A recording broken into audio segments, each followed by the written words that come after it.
Praise the lord. నిజమైన స్వరం. ఫిబ్రవరి 23, 2025 Holi prayer home సంఘం వారి అనుదిన వాగ్దాన పరిచర్య.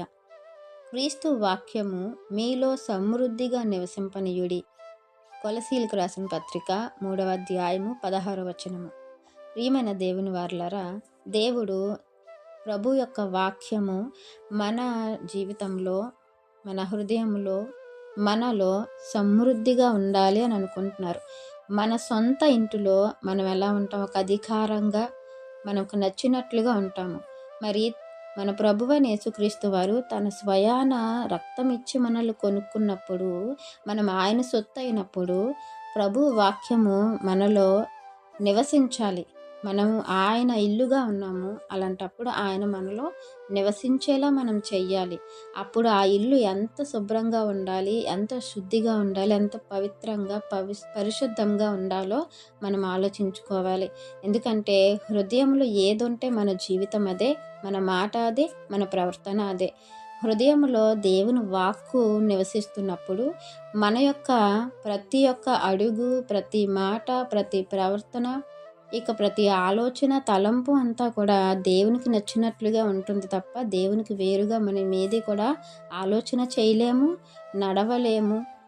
ఏ కార్యము కూడా దేవునికి ఇష్టం లేకుండా మనం చేయలేము. అందుకే దేవుడు అంటున్నారు, క్రీస్తు వాక్యాన్ని మీలో సమృద్ధిగా, ఎలుతు లేకుండా పూర్ణముగా, పరిపూర్ణముగా మీలో నివసించేలా చేసుకోండి అని అంటున్నారు.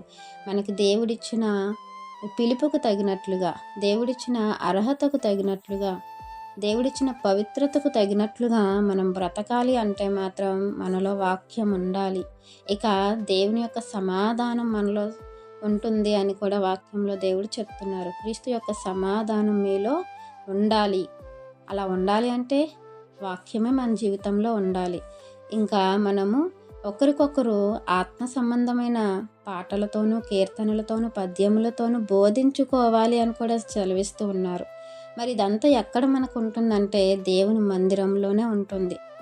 దేవుని మందిరంలో మనం సమూహముగా సమకూడినప్పుడు యేసుక్రీస్తు వారు శిరస్సై ఉండి, మనము ఆయన శరీరంగా, ఆయన అవయవాలుగా ఉన్నప్పుడు మనందరము ఒకరికొకరము ఆ వాక్కును ఒక పాటల ద్వారా, సంగీతము ద్వారా, లేదంటే ఉపదేశము ద్వారా, లేదంటే పాటల ద్వారా, పద్యముల ద్వారా మనము బోధించుకోవాలట.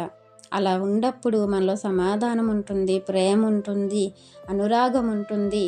ఇక దేవుడు మనలో నివాసం ఉండడానికి కూడా ఇష్టపడతారు. ఆ నివాసము దేవునికి మనం ఇవ్వాలి అంటే మనమే ఆలయం అని అన్నారు కాబట్టి, అట్టి ఆలయముగా మనం మారాలి అంటే దేవుని యొక్క వాక్కు మన జీవితంలో నివసించాలి.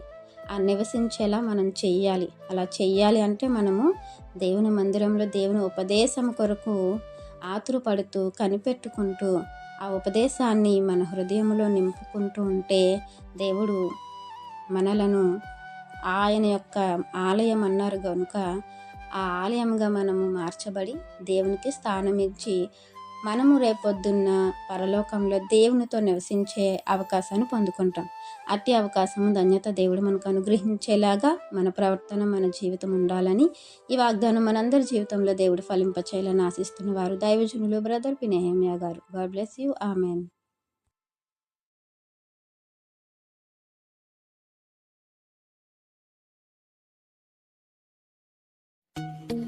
Hi friends, holy prayer home Gajuwaka సంఘం వారు మాట్లాడిన విలువైన దేవుని సందేశములను మీరు వినటానికి మా యొక్క యూట్యూబ్ ఛానల్ హోలీ ప్రేయర్ హోమ్ను సబ్స్క్రైబ్ చేసుకొని పక్కనున్న బెల్ ఐకాన్ క్లిక్ చేయగలరు.